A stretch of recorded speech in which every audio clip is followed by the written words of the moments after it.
नमस्कार दोस्तों, स्वागत है आपका एक बार फिर हमारे चैनल पर।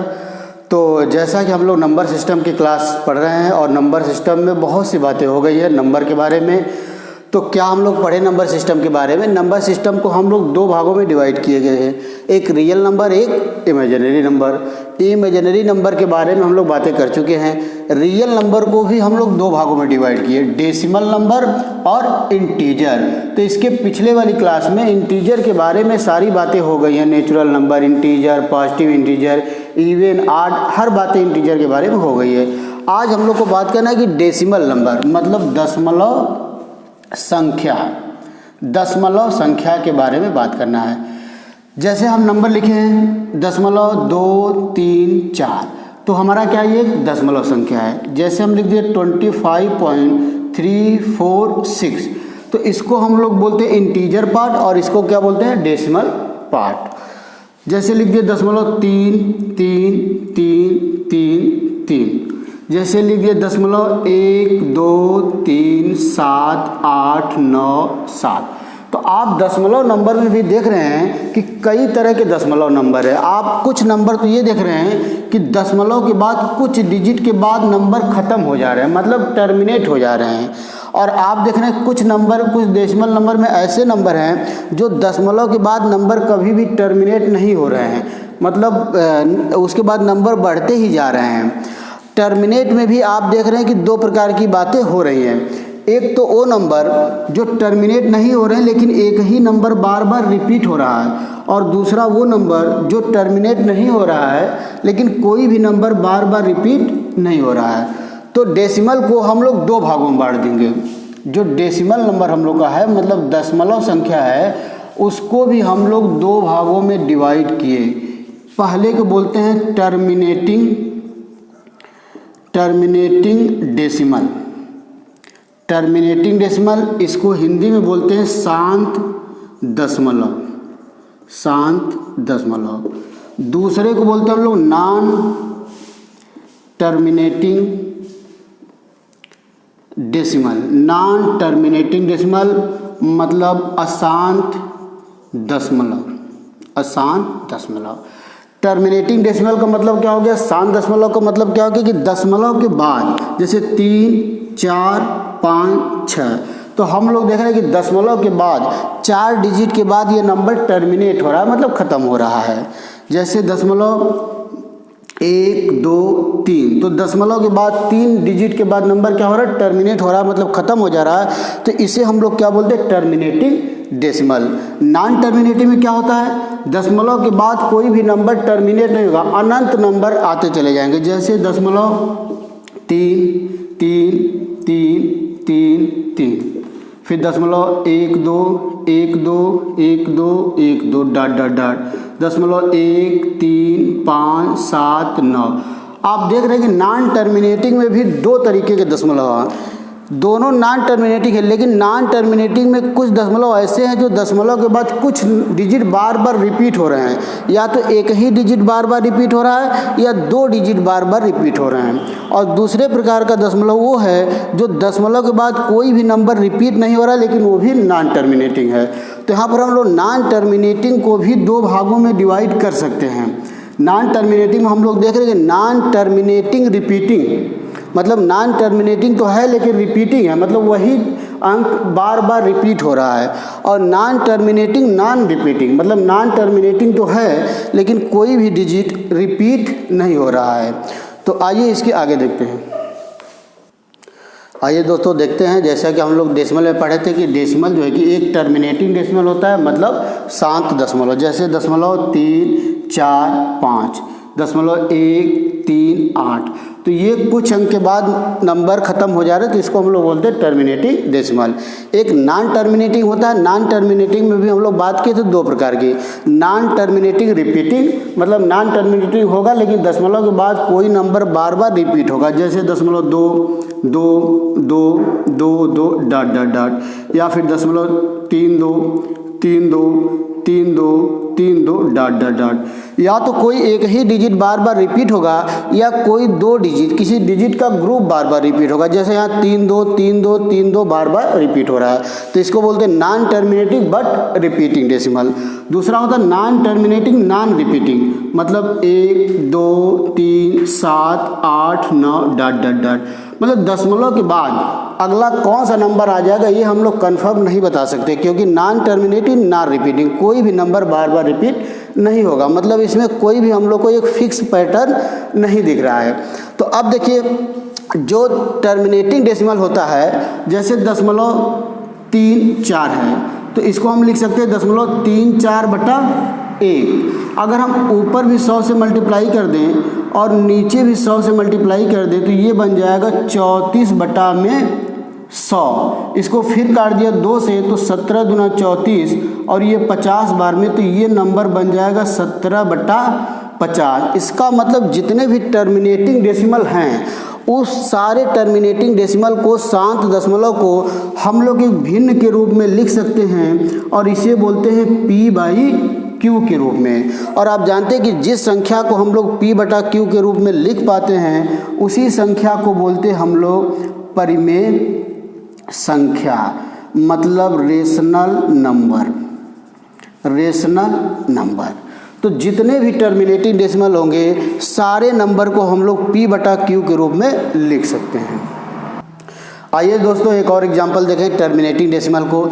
जैसे दिया हुआ कि 0.12, तो इसका मतलब 0.12/1, तो हम लोग 100 से ऊपर और 100 से नीचे गुणा अगर कर दिया जाए तो हो जाएगा 12/100। अगर कार्य 4 से कटेगा, 4 3 12 और 25 चौके 100, तो ये नंबर क्या बन गया 3/25। तो यहाँ से हम लोग एक बात देखें, जितने भी टर्मिनेटिंग डेसिमल होंगे मतलब शांत दशमलव होंगे सारे नंबर को हम लोग भिन्न के रूप में लिख सकते हैं, मतलब p/q के रूप में लिख सकते हैं।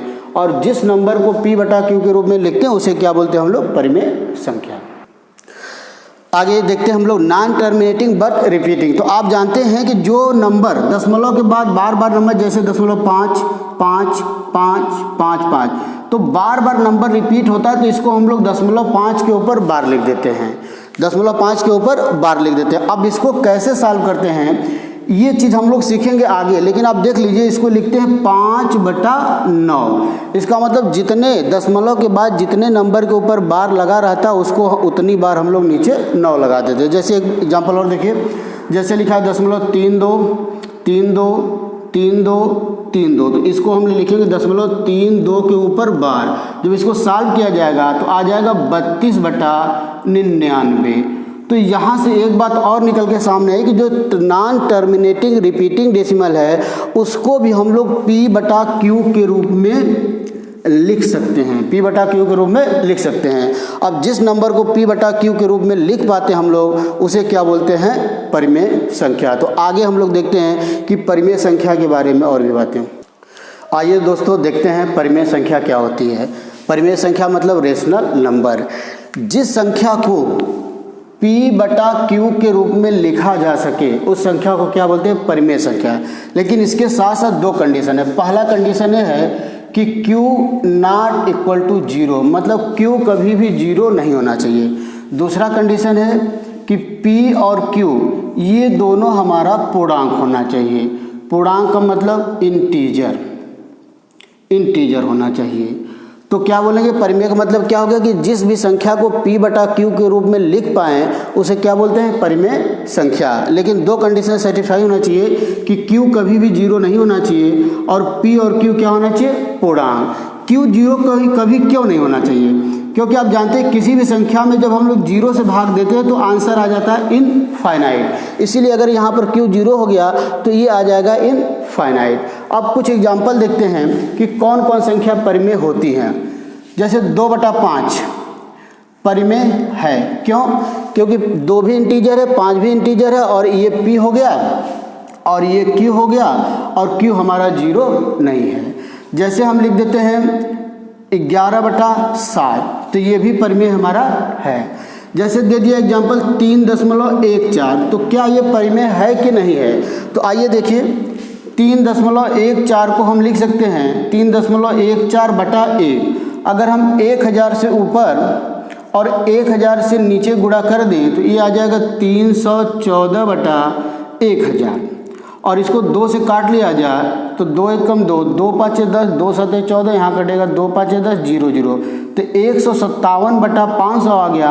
और ये p/q के रूप में है, इसका मतलब 0.314 भी हमारी ये परिमेय संख्या है। एक एग्जाम्पल और देखते हैं, अंडर रूट में 25, क्या ये परिमेय संख्या है कि नहीं है? तो आप जानते हैं कि अंडर रूट में 25 का वर्गमूल होता है 5, और 5 को हम लोग लिख सकते हैं 5/1। इसका मतलब ये भी हमारी क्या हो गई? परिमेय संख्या हो गई। क्या 2 परिमेय संख्या है? 3 परिमेय संख्या है? तो ये भी परिमेय संख्या है, क्योंकि 2 को हम लिख सकते हैं 2/1 और 3 को भी हम लिख सकते हैं 3/1। इसका मतलब 2 और 3 भी क्या हो गई? परिमेय संख्या। और आप जानते हैं कि 2 3 ये क्या है? ये हमारी इंटीजर है। इसका मतलब जितने भी इंटीजर होंगे सभी पूर्णांक भी परिमेय संख्या होगी। अच्छा, 22/7 परिमेय है कि नहीं? 22/7 परिमेय है, क्योंकि ये p/q के रूप में हम लोग लिख सकते हैं। p भी इंटीजर है, q भी इंटीजर है, तो 22/7 भी हमारा परिमेय हो गया। बहुत से एग्जाम में कभी कभी आ जाता है कि पाई परिमेय है कि नहीं, तो बहुत से बच्चे ये सोचते हैं कि पाई का मान 22/7 होता है, इसीलिए पाई को भी परिमेय मान लेते हैं। लेकिन आपको एक बात बता दें कि पाई का मान 22/7 नहीं होता। पाई की अप्रॉक्सीमेट वैल्यू, मतलब पाई जो है कि 22/7 के थोड़ा से नज़दीक होता है। हम लोग कैलकुलेशन के लिए केवल पाई का मान 22/7 मान लेते हैं, लेकिन एक्चुअल में पाई 22/7 के बराबर नहीं होता। इसीलिए जब भी ऑप्शन आएगा तो पाई को हम लोग परिमेय नहीं बताएंगे, मतलब क्या बताएंगे? अपरिमेय बताएंगे। तो आइए दोस्तों, एक परिमेय संख्या की एक प्रॉपर्टी और देखते हैं। दिया कि 2 संख्याओं के बीच में परिमेय संख्या निकालना। कोई भी 2 संख्या है, पूछ सकता है कि उसके बीच में 2 परिमेय संख्या बताइए, 3 बताइए, 4 बताइए, 5 बताइए। या हम लोग ये भी सीखेंगे कि मान लीजिए 2 संख्या a और b है, तो इनके बीच में कितनी परिमेय संख्या हो सकती है। तो मान लीजिए 2 संख्या हमारे पास a और b है, तो इनके बीच में जो परिमेय संख्या होती है, परिमेय संख्याएं, इसका फार्मूला होता है a प्लस बी के upon k plus 1, a plus B के अपान k प्लस 1, जहाँ पर k की वैल्यू हम लोग 1 2 3 डॉट डॉट डॉट रख सकते हैं। जैसे कि एग्जाम्पल देख लिया जाए, सपोज करिए दे दिया 2 और 3 के बीच में 2 परिमेय संख्या बताइए। 2 परिमेय संख्या बताइए। तो देखिए यहाँ a की वैल्यू 2 है और b की वैल्यू 3 है, तो हम लिखेंगे a के मतलब कि 2 + 3 k अपान k + 1। अब यहाँ पर k की वैल्यू 1 रखेंगे तो एक परिमेय संख्या मिल जाएगी, k की वैल्यू 2 रखेंगे तो दूसरी मिल जाएगी, k की वैल्यू 3 रखेंगे तो तीसरी मिल जाएगी। तो k की वैल्यू 1 रखें तो हो जाएगा 2 + 3 × 1/1 + 1, तो हो जाएगा 3 और 2 5/2। इसका मतलब 2 और 3 के बीच में एक परिमेय संख्या हमको मिल गई 5/2। अब अगर यहाँ पर k की वैल्यू हम लोग 2 रख देते हैं तो देखा जाए यहाँ पर हो जाएगा 2 3 दूना 6 और यहाँ पर 2 + 1, तो 6 2 8, ये हो जाएगा 8/3। तो दूसरी संख्या क्या हो गई? 8/3। इसी तरह k की वैल्यू आप 3 रखेंगे तो दूसरी मिल जाएगी, 4 रखेंगे तो तीसरी मिल जाएगी। तो यहाँ से एक बात और सामने आ गई कि k की वैल्यू 1 2 3 4 करके हम लोग अनंत तक रख सकते हैं। इसका मतलब किसी भी 2 संख्या के बीच में इनफाइनाइट अनंत परिमेय संख्या हो सकती हैं। ये एग्जाम में क्वेश्चन आ सकता है कि 2 संख्या के बीच में कितनी परिमेय संख्या होगी, तो किसी भी 2 संख्या के बीच में अनंत अपरिमेय संख्या हो सकती हैं। आइए दोस्तों देखते हैं एक और तरीका जिससे हम लोग किसी 2 संख्या के बीच में परिमेय संख्या निकाल सकते हैं। क्या तरीका है? जैसे दिया कि 2 और 3 के बीच में 2 या 3 परिमेय संख्या बताइए, तो आपको कुछ नहीं करना है, 2 + 3/2 कर देना। मतलब 2 और 3 को जोड़ना और 2 से भाग दे देना, कितना आ जाएगा 5/2। इसका मतलब 2 और 3 के बीच में एक परिमेय संख्या क्या हो जाएगी 5/2। अब आप क्या करेंगे, अब 2 ले लेंगे, अगली संख्या 5/2 ले लेंगे, फिर दोनों को जोड़कर 2 से भाग, तो हो जाएगा 2 दूना 4 और 5 4 9, तो ये हो जाएगा 9 और यहाँ 2 दूना 4, तो अगली संख्या क्या हो जाएगी 9/4। इसका मतलब किसी भी 2 संख्या को जोड़कर 2 से भाग दे देंगे तो उनके बीच में एक परिमेय संख्या आ जाएगी। तो ये भी एक तरीका हम लोग का है परिमेय संख्या निकालने का। अब आगे हम लोग देखते हैं अपरिमेय संख्या। आइए दोस्तों देखते हैं अपरिमेय संख्या क्या होती है। तो परिमेय में हम लोग क्या पढ़े थे कि जिस संख्या को p/q के रूप में लिख सकते हैं उसे परिमेय बोलते हैं। लेकिन अपरिमेय में क्या है कि जिस संख्या को p/q के रूप में नहीं लिख सकते हैं उसे हम लोग क्या बोलते हैं अपरिमेय, मतलब इरेशनल नंबर। तो कड़ी के अंदर जितने भी नंबर होते हैं जैसे √2, √3, √5, ये सारी संख्या हम लोग की अपरिमेय होती है। और डेसिमल, हम लोग जब डेसिमल की बात कर रहे थे तो हम लोग एक पढ़े थे नॉन नॉन रिपीटिंग डेसिमल, जैसे 0.3, 4, 5, 2, 0, 1, 8, 9। तो ये भी संख्याएं, सभी संख्या क्या है अपरिमेय संख्या है, क्योंकि इनको हम लोग p/q के रूप में नहीं लिख सकते, क्योंकि हम लोग को ये पता नहीं है कि दशमलव के बाद ये पता है कि ये नंबर टर्मिनेटिंग नहीं है, मतलब नॉन टर्मिनेटिंग है, मतलब ये दशमलव के बाद कहाँ पर जाकर रुकेंगी, कहाँ पर टर्मिनेट होंगी, इसका मान हम लोग को पता नहीं है, तो इसे हम लोग p/q के रूप में नहीं लिख सकते हैं। ये तो सभी नंबर क्या हो गए अपरिमेय हो गई। जैसे पाई, कैपिटल जी, स्मॉल जी, कैपिटल जी, ये भी सभी संख्या हमारी अपरिमेय है, अपरिमेय, क्योंकि जब पाई, इसका मतलब तीनों का मान केवल होता है एक सिंबल। जब पाई दिया हो, कैपिटल जी दिया हो, स्मॉल जी दिया हो, तो ये केवल एक सिंबल को बताते हैं, इसीलिए ये संख्या क्या होती है अपरिमेय संख्या होती है। एक बात और आप नोट कर लीजिए, जब पाई केवल दिया रहेगा तो ये होगा अपरिमेय, लेकिन जब इसी की वैल्यू 22/7 दिया रहेगा तो ये हो जाएगा परिमेय। इसका मतलब जब एग्जाम में केवल पाई रहेगा हमारे ऑप्शन में तो उसको हम लोग अपरिमेय मानेंगे, लेकिन जब उसकी वैल्यू 22/7 दिया हो तब हम लोग उसको परिमेय मानेंगे, क्योंकि हम लोग जान चुके हैं कि पाई की एग्जैक्ट वैल्यू 22/7 नहीं होती है। हम लोग अपनी कैलकुलेशन के लिए पाई का मान 22/7 मान लेते हैं, क्योंकि पाई का मान 22/7 के बहुत नज़दीक होता है, तो बस कैलकुलेशन के लिए, लेकिन वास्तव में पाई का मान 22/7 नहीं होता, क्योंकि पाई की वैल्यू जो हम लोग निकालेंगे, पाई की वैल्यू बहुत वैज्ञानिक, कई लोग दशमलव के 1 अंक, दशमलव के 2 अंक, दशमलव के 3 अंक तक पाई की वैल्यू निकाल चुके हैं। तो हम लोग देखते हैं कि पाई की जो वैल्यू आती है वो नॉन टर्मिनेटिंग और नॉन रिपीटिंग आती है। मतलब पाई के दशमलव के बाद ये नॉन टर्मिनेटिंग और नॉन रिपीटिंग होती है, मतलब कभी भी इसकी वैल्यू टर्मिनेट नहीं होती है। इसीलिए हम लोग इसको p/q के रूप में नहीं लिख पाते हैं, इसलिए पाई को हम लोग बोलते हैं अपरिमेय संख्या। तो देखिए आप इस वीडियो को, अगर ये वीडियो आपको पसंद आ रहा तो ज़्यादा से ज़्यादा शेयर करें, लाइक करें।